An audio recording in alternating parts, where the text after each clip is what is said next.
Hello and welcome to Fundamentals of Community Living Philosophy. I'm your instructor, Paul Horn, in this course developed by Bootstrap Consulting. The objectives and outcomes of the course are: upon completion, you, the learner, will be able to clearly define terms such as professionalism, principles, ethics, and practices, and to provide examples within a community living workplace setting. You'll also be asked to clearly define community living principles such as person-centeredness, dignity, privacy, empowerment, inclusion, and advocacy, and a few others. And again, you'll be asked to provide specific examples of how these might look when applied to a community living setting. And most importantly, you'll be asked to demonstrate these concepts in your actual community living practice, your work. People should see them in action. In order to complete the course successfully, you'll have to watch a video series of lectures and participate afterwards in an online discussion and lecture using a video conferencing platform. You'll be asked to provide a journal that addresses all of the questions that are asked within the video lectures and the online lecture. So if you watch all of the videos, you will see that they are often punctuated by questions, and you'll be asked to go and write those questions, the answers to them in your own opinion, in a journal. And you can do that using a word processing program like Word or Pages, or you can do it in a notebook if you'd prefer, in handwriting, as long as you have the capacity to scan the document, because you'll be asked to submit it to me by email later on. You must also provide at the very end of the course a complete and meaningful personal action plan, and you'll be given specific instructions on how to go about that, and that will be evaluated by me. The learner and the employer will both receive a copy of your certificate after you have done all of the above. You'll be asked, as I said, to submit a journal to me. This is a picture so you know what the face behind the voice looks like. And if you have any questions along the way, we'd be happy to encourage you to reach out as well. So this is my contact information as well as my email address. The email address is acceptable both for questions as well as a way to submit your personal action plan and your journal when due. Here's the course structure. You'll be receiving a copy of all these handouts, so I won't go through them in huge detail, except to say that you'll notice that when you add up all of the time needed, it's between 4 and 5 hours in total, and that is flexible because of the amount of time it might require for you to do the two major assignments, the journal and the personal action plan. Let's get started. I like to start with a photograph of Woodlands Institution, or Woodlands School as it was later known, and two quotes. The first is, "The road to hell is paved with good intentions." Now, you might have heard this idea before, and in fact, it was the center of a famous song sung here in the 1960s, but it's actually a much older quote than that. And what it means is that often people, in the name of doing things well or doing things caringly for others, often create a great deal of harm. And Woodlands and institutionalization really represented that. As hard as it is to believe, the people who worked there were genuinely caring people and thought they were doing the best for others. And institutionalization wasn't just a phenomenon that existed for people with intellectual or developmental challenges. It was also done for people of First Nations ancestry, people who were deaf, blind, had tuberculosis, and a variety of other things that caused people to be locked away from society. In every single case, the people who worked in those circumstances genuinely believed that they were doing the right thing. And for me, the lesson to take away from this is that we must always question ourselves, that periodically we should pause, reflect, and ask whether or not we're actually achieving what we hope to achieve. And Helen Keller is the other of my quotes. "The highest result of education is tolerance." And that's what we hope you'll get out of this training, an improved sense of what it might look like to actually appreciate the personhood of other people, to treat them with the same dignity and needs emotionally, spiritually, and socially that you personally would hope others would meet for you. Woodlands Institution is in itself a good lesson from history. So let's take a moment to understand it. Woodlands was an institution opened in New Westminster, British Columbia in 1878. It was originally called the Asylum for Mental Defectives and later called Woodlands School. Initially, it was expected to house 36 people, but that number climbed very rapidly. By 1910, 700 people lived there, and by 1959, 1,600 people lived there. Not only that, but institutions were built similarly in Tranquille, near Kamloops, and in Victoria, Glendale Lodge, as well as many smaller ones throughout the province. What was interesting about Woodlands was that the facility was completely segregated. It was situated right in the middle of one of the most hustling and bustling communities in the province, and yet it was itself a small city within that city, completely fenced off. When you went there, you stayed there for school, for doctor, for dentist, and there was even a graveyard on site. Woodlands itself lasted for 118 years and was overcrowded from the very first day all the way through that time. And it was later discovered that chronic abuse and neglect had been occurring there, including practices that we now know were considered systemic abuse. In other words, they were authorized practices that, by today's understanding, we would never ever permit to have done to somebody in our family. It was closed beginning in the early 1980s and finally closed in 1996, although there were still some buildings being used for other similar purposes on the site. And in the wake of the closure, people began to understand just exactly how bad Woodlands had been for the individuals living there. And as a result of an investigation and report, the government in 2004 recognized that it needed to apologize for practices that had allowed and even facilitated abuse and neglect. And in many cases, people were given a settlement because of those harms. Woodlands is worth understanding because it is a great example of something we call the segregation or institutionalization approach. It wasn't unusual. In fact, it was just a good example of the way programs all across Canada, North America, and the developed world treated people with intellectual and developmental differences. So understanding where we've come from there, how we've come from there, is a critical part of us improving. We have evolved in community living and still have evolution to do. We've moved from a model that was segregation into a model that was integration, and we are now trying to move more and more into a model we'll call inclusion. Let's dive into those in a bit more detail. Let's begin with segregation, which can best be summed up as separation.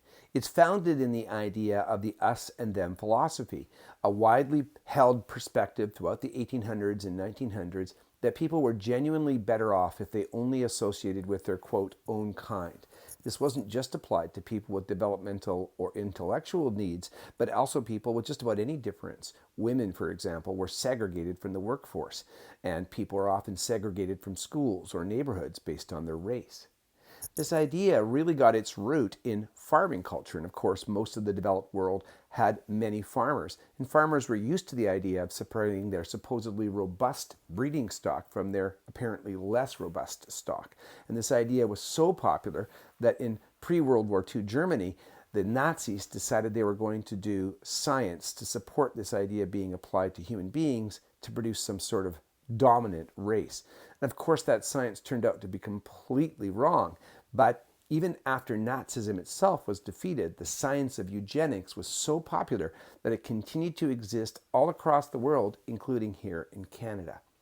And that supposed science was so widely believed that doctors would routinely advise families upon the birth of a disabled child that they should simply take their child to an institution and leave, often not even suggesting that they continue to visit and that they try and have another child. These institutions were designed to take people for their whole lives, and in fact, people often did go there as infants and never left, in some cases dying in the facility and even being buried on the facility's grounds. Not only were the institutions themselves evidence of this us and them philosophy, but many other integrated or allowed practices existed within them. And these are referred to as systemic abuse because we now know that they were authorized ways that the organization did something which was directly harmful to the people living there. These included forced sterilizations of people, the use of isolation as a way of controlling people's behavior, the use of aversive therapies such as using cattle prods or pepper sprays or tying people down, and the use of medications that had highly sedating effects to try and subdue or restrain people's behavior. Not only were those systemic abusive practices allowed, but the fact that the institutions brought a bunch of vulnerable people together and kept them separated from the rest of the community where oversight would have been possible attracted a bunch of people who were abusers. And as a result, sexual and physical abuse ran rampant. It's estimated that 1 in 4 people at Woodlands Institution was sexually abused in their life. And 100% of people were believed to have been physically abused. That's how common it was. Pregnancies and sexually transmitted infections quietly happened, and people often didn't talk about them. People simply did not expect to be able to own anything when they lived in the institution. Gifts of clothing or toys from their families were often found in the possession of other residents in following weeks, or simply disappeared because a staff person took them home. As a result of this highly crowded and competitive environment, many of the people living in the institutions developed what we call institutional behaviors. For example, people often ate very quickly and consumed very hot fluids as though they were cold because they had to if they wanted to make sure somebody didn't take their food before they ate it. And in many cases, this chemical restraint and the rampant use of medicines such as laxatives led people to become substance dependent. So even when they left the institutions, they often needed to continue taking these medications simply because their bodies had become dependent upon them. In the 1950s, when institutions were at their most crowded, families began to realize that they weren't all that they had been cracked up to be. And in towns and cities all across our country, families with children who had disabilities began to get together and to talk about the possibility of keeping their people at home. There wasn't anything at that time other than the institutions, and so it was a blank page exercise. And it resulted in a model that has gone on to become what we call community inclusion. But in its earliest form, there was almost no mixing. Integration was a lot like our chocolate chip cookie here. People came out of the institutions and stayed at home, but they could easily be seen as separate from the rest of the community, just like these chocolate chips. People were often helped in 3 different ways. The first of these was daytime services that were called things like sheltered workshops or achievement centers, often serving 25, 30, or 40 people, and sometimes even more at a time. People would go into these places Monday through Friday and perform work that was highly repetitive and not highly skilled, things like packaging or simple woodworking. And the model was intentional. The idea was that perhaps some revenue would be created that would help to pay for the program. And at the same time, people would be able to demonstrate that they were productive community members and hopefully engender more support for this model. Residential services started to come on stream. They didn't look much like what we see now. They often served 25 or 30 people as well. They had names like guest home, and they often focused on care and control of people, again, using medications not entirely differently than what we saw in institutions, and a high use of behavior modification principles that were designed to keep people controlled so that we would have less friction between the community and people with developmental differences. Eventually, school advocacy began to take place in the 1960s and early 70s, and this resulted in people with intellectual disabilities being included in schools, but not included fully. They were in specialized classrooms that were kept separate from the rest of the school, and in fact, they often had entirely different bus systems and different bell schedules, so that there was really no mixing happening. And that idea of not having enough mixing really started to become apparent to people in the 1980s and led to inclusion. Inclusion was really about making sure people had a meaningful role in their community and that they enjoyed all of the rights and privileges and amenities that the rest of us count upon by being included in a community. It was like saying we didn't want people to simply be easily removed chocolate chips, but to be something that was integral or required in the whole cookie that represents our community, much like the chocolate in the pictured cookie. This really got its start as a movement when all of those little clusters of families began to form societies, often calling them community living societies or associations for community living. And they particularly started to get active in the 1980s when the government thought, mostly for financial reasons, that it was time to phase out the institutions. These societies began to realize that they would do well if they added some professional support. They began to hire people, often with backgrounds in things like social work, who helped to do more personalized advocacy and planning for the people as they moved out of institutions. Along the way, they developed some principles or underpinnings, including the idea that people should have autonomy, in other words, power over themselves, and opportunities for choice, even if they had some sort of intellectual limitation, and that all people deserve to be treated with dignity. They also add an aim of making sure that people had a role in their community that was socially valuable, and that they developed relationships with family, friends, neighbors, and others that were truly meaningful.